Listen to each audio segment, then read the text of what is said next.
नमस्कार मेरे प्यारे दोस्तों, मैं श्री शिव साई कोचिंग से विष्णु सारस्वत आपका आपके अपने चैनल पर स्वागत करता हूं। आज हम सीटेट की ईवीएस की क्लास स्टार्ट करने जा रहे हैं।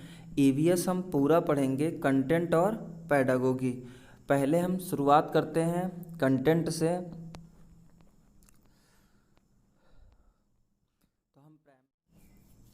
तो आइए मेरे प्यारे बच्चों, पर्यावरण अध्ययन का सिलेबस देख लेते हैं। तो सिलेबस में क्या है? सबसे पहले परिवार और मित्र है, यानी फैमिली एंड फ्रेंड्स हो गया।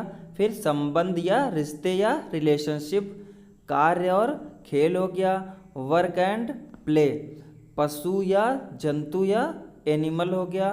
पौधे या प्लांट्स हो गया। तो परिवार और मित्र के अंतर्गत हम इतनी 4 चीज़ें पढ़ेंगे। कभी कभी प्रश्न में ये भी पूछ लेता है कि परिवार और मित्र से संबंधित है, इसमें से कोई 3 ऑप्शन दे देगा और एक अलग से दे देगा। तो इसको भी आपको क्या करना है, एक बार देख लेना है अच्छे से, जिससे ये याद हो जाए। फिर आइए देखते हैं, फिर क्या पढ़ना है आगे। भोजन या फूड, आश्रय या शेल्टर, जल या वाटर, यात्रा या ट्रेवल, चीज़ें जो हम कर सकते हैं और करते हैं, things we make and do.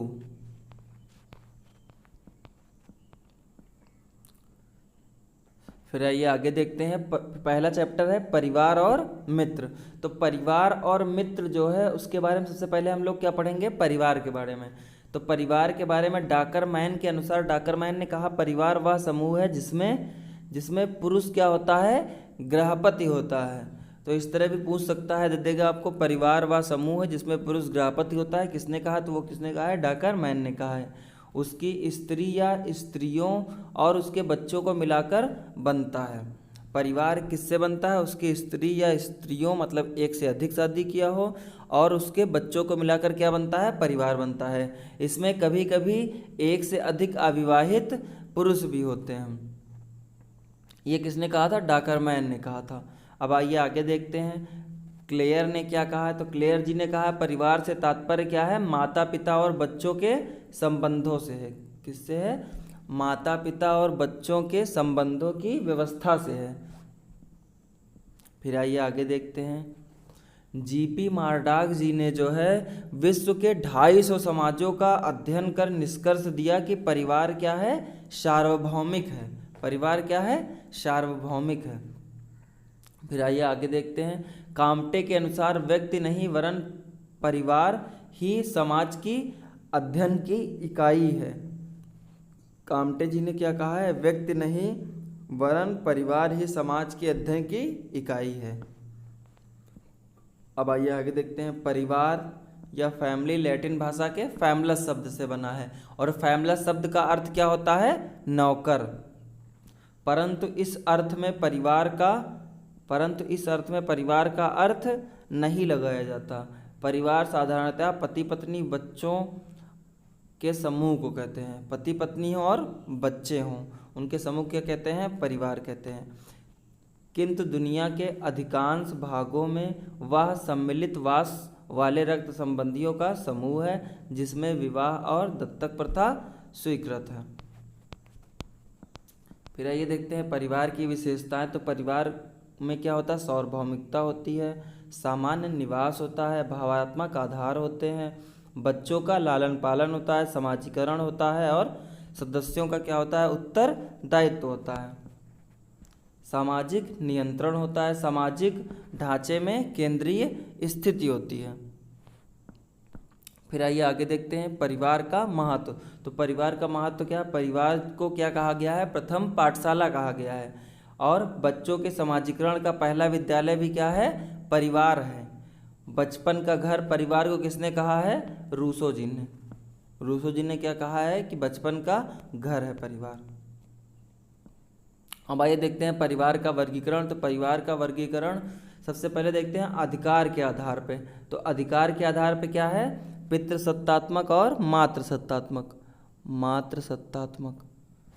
फिर वंशनाम के आधार पर क्या है, पितृवंशीय और मातृवंशीय। विवाह के आधार पर क्या है, एक विवाही और बहुविवाही। आकार की दृष्टि से क्या है, एकल परिवार और संयुक्त परिवार। एकल परिवार को ही क्या बोलते हैं, साधारण परिवार, और संयुक्त परिवार को ही क्या बोलते हैं, मिश्रित परिवार। अब आइए, ये दोनों इम्पॉर्टेंट हैं, इन दोनों के बारे में पढ़ लेते हैं। यानी आकार की दृष्टि से जो दोनों होते हैं उनको एकल परिवार और संयुक्त परिवार। तो आइए शुरुआत करते हैं। सबसे पहले एकल परिवार।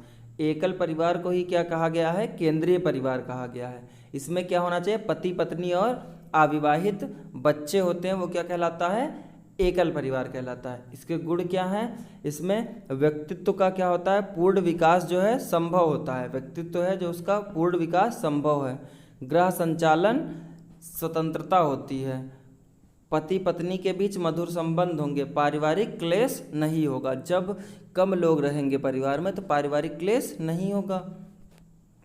आगे देखते हैं, शिशुओं की देखभाल में समस्या होती है। दोष है इसके दोष क्या है, शिशुओं की देखभाल में समस्या होगी। उचित निर्देशन एवं अनुभव का अभाव होगा। जब बड़े बुजुर्ग नहीं होंगे तो क्या दिशा निर्देश सही से उनको नहीं मिल पाएगी। संकट के समय स्थिति क्या हो जाती है, दयनीय। संकट के समय क्या होते हैं, बहुत परेशान हो जाते हैं। अब आइए देखते हैं संयुक्त परिवार। तो संयुक्त परिवार में सबसे पहले इसमें 2 या 3 पीढ़ी के सदस्य होते हैं और एक दूसरे से किससे, संपत्ति, आय तथा पारस्परिक अधिकारों के और तथा कर्तव्यों से जुड़े रहते हैं।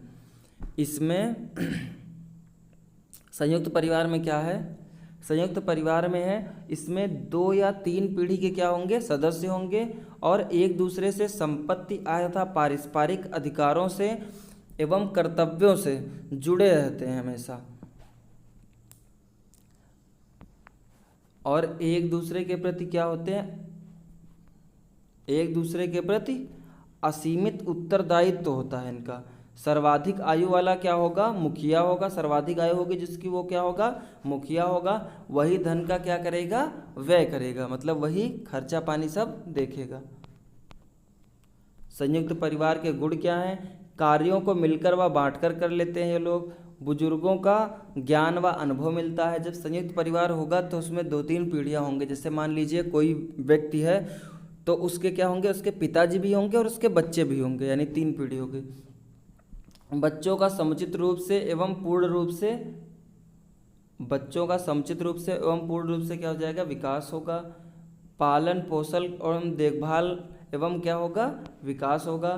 पारिवारिक परंपराओं की रक्षा होगी। पारिवारिक परंपराओं की क्या होगी, रक्षा होगी। सामाजिक जीवन का विकास होगा। ये तो हो गए इसके गुण। अब आइए दोष देखते हैं। तो दोष में क्या है, व्यक्तित्व के विकास के लिए स्वतंत्र अवसर का अभाव होगा। फिर पारस्परिक देश, कला एवं संघर्ष होगा। सामान्य निर्धनता होगी और कठोर नियंत्रण होगा। आवश्यकता पूरी होने के कारण अधिकांश सदस्यों का क्या होगा, आलसीपन होगा, यानी वो क्या करेंगे, आलस।